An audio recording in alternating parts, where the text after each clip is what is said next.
Apple's big fall launch event set for September 10th, when we're likely to see new iPhones. I'm Stephen Ellis with Reuters in San Francisco. At Apple's event in Cupertino in September, we're expecting to see new iPhones, new Apple Watches, and other hardware updates.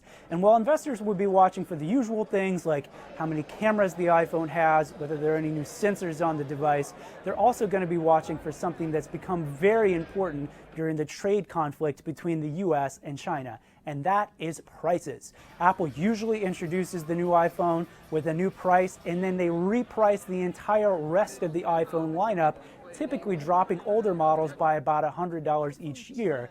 Most years, that's a fairly predictable process, but this year will be smack in the middle of a conflict between the US and China over tariffs, and investors will be watching closely to see if Apple does anything different with that pricing because of that trade war. The other thing that we expect to see at this event in September from Apple is updates on its services business. Investors really like those services because they give Apple a way to continue to make money off of its customers even if they haven't upgraded their phone. Now, that's also led to some interesting changes in Apple's business strategy. The company used to be all about selling a new phone to customers, but now they're encouraging customers to hold on to those phones for a longer time and stay in the Apple ecosystem. Just on Thursday, Apple said that they would, for the first time ever, sell genuine Apple parts to independent repair shops. What that means is that that kiosk that you've seen in the mall or other independent shops that aren't an authorized service center will now have access to the actual Apple parts,